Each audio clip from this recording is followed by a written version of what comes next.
Hello, folks. My name is Sam. I'm from Maui, Hawaii. Welcome to the Unity Podcast, where I hope to bring a sense of community in these challenging times by talking to people across the country and delivering hope. My aim is to connect people so that they do not feel alone and do not let their fears consume them. Today, I'm joined by my friend Erin over in Alabama. Erin, how's it going? It's going good. How are you? Um, for the last couple of days, I've been, trying to keep it together. But just like many other people across the nation, I'm sure, I've had my moments. Uh, Yeah. but real quickly, I just want to ask you what's the sense over there where you're at? How's the atmosphere? It's kind of iffy right now. We have three confirmed cases in Alabama right now, or maybe it's more now. I'm not really sure. But there's one confirmed case that I know of that's actually in my county that I live in. And it's been all over my Facebook with my local friends here in the North Alabama area talking about that we don't have any places that are stocked full of any food or household items, and everybody's freaking out. It's got to the point now where Walmart even had to close so they could restock and clean the store. So it's pretty panicked. Wow. Wow. Yeah. I mean, I think, given what we know so far, we know that the virus uh, seems to um, pose a greater risk to those who are elderly and have compromised immune systems, people who have pre-existing health conditions, but that for the people who are in our age group, 20s, teens to 20s and 30s, for the most part, seem to be resilient. Yeah. But I think what might be even more dangerous than, at least in some ways, than the virus itself is the sense of fear that seems to be consuming people, because we know that it causes people to make decisions on impulse, very reactive in nature. Um, that there's when you panic, you don't help the situation at all.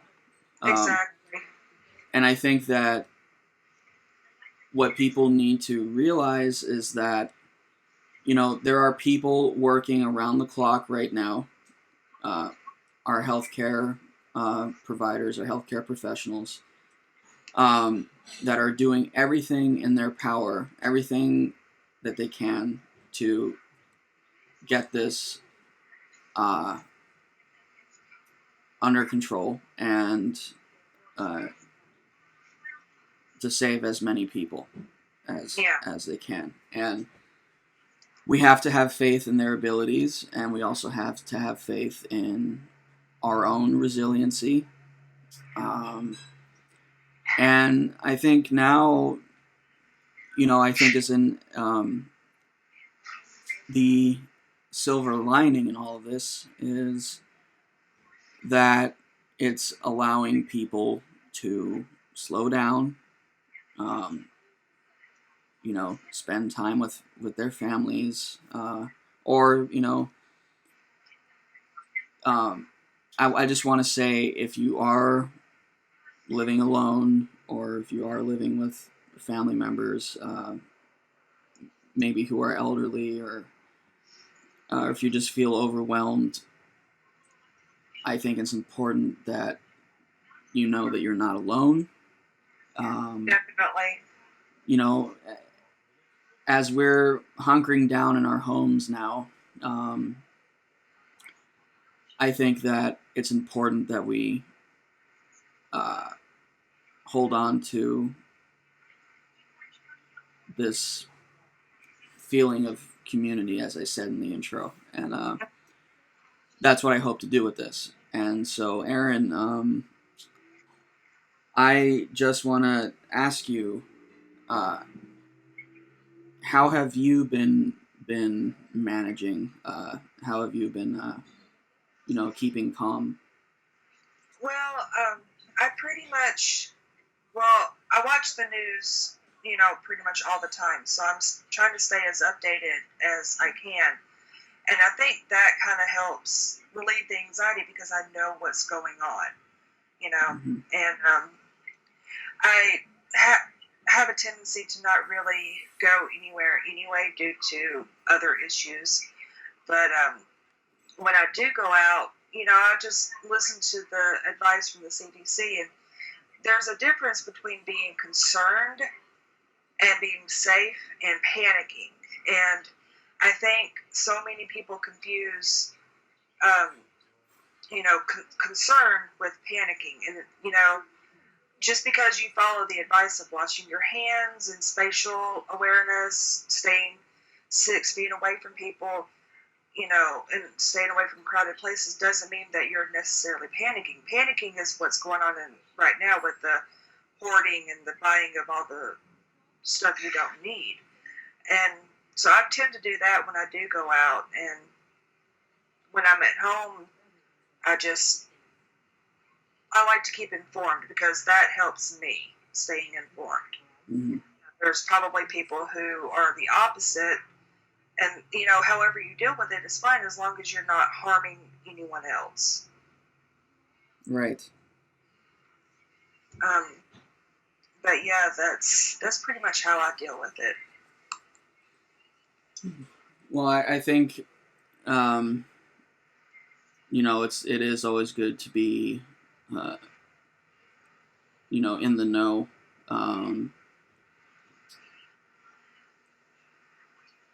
Yeah. But I also do want to say that I think that there are those out there that may end up feeling overwhelmed by what the news is saying. Because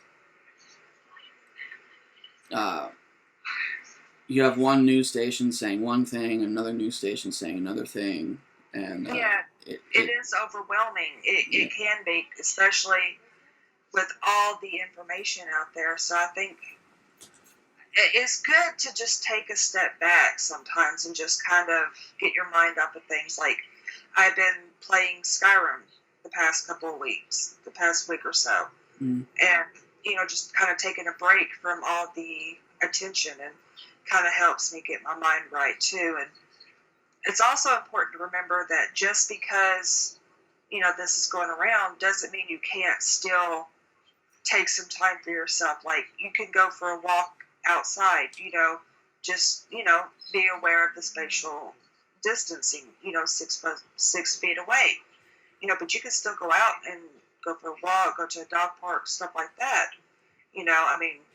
That will help just kind of be for a minute. Right.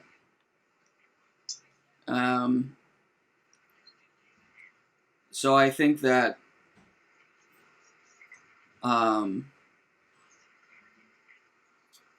if people want to, if people want to talk about how they're feeling, if they want to, just connect with other people, I think, that's something that I can certainly do on this. But I think it's important that we emphasize on remaining calm. don't freak out. Don't, um, definitely do not hoard things. That's not how we're going to get through this situation. Yeah. We need to come together.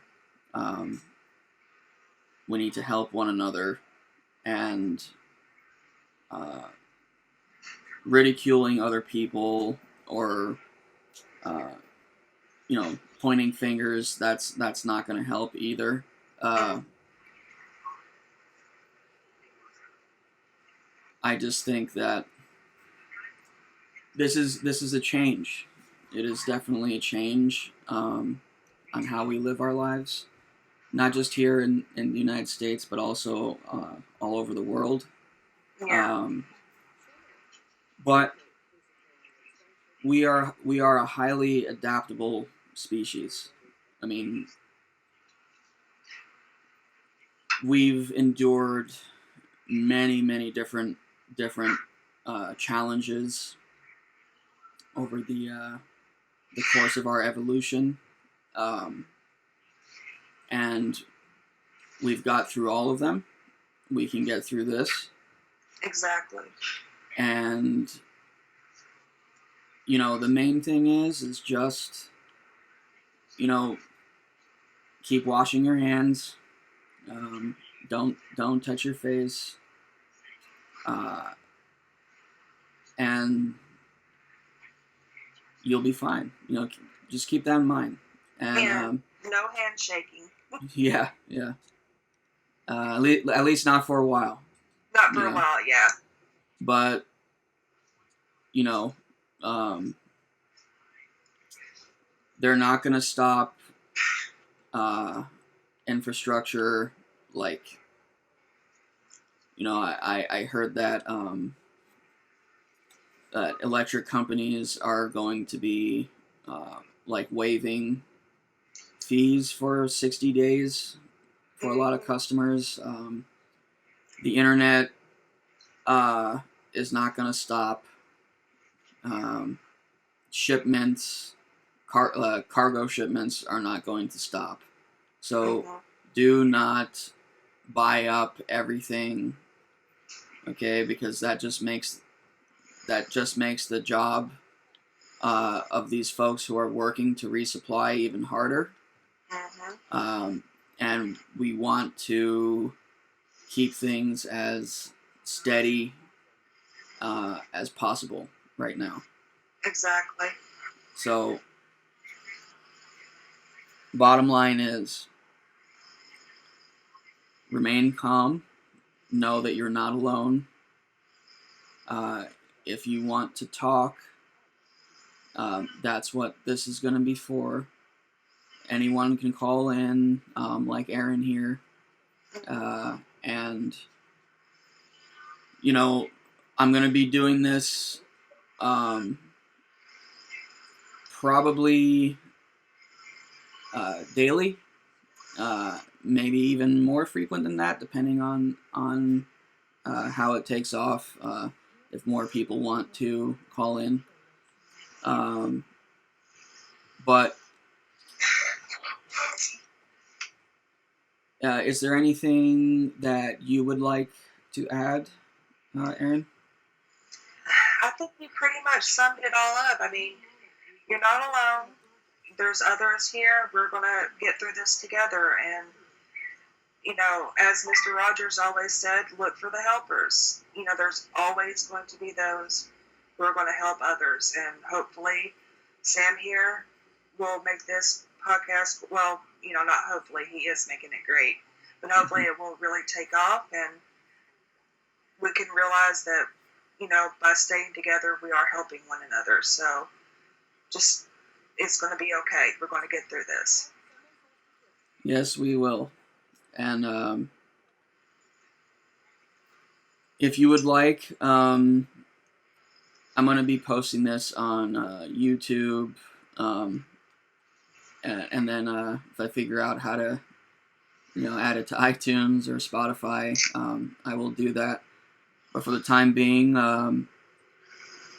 if you can, leave a like, comment, and subscribe. If you want to be included on this, shoot me a message. I'll look into it. You don't have to use your full name. You don't even have to use your real name. Just let me know. And thanks for listening in. All right, guys, stay safe.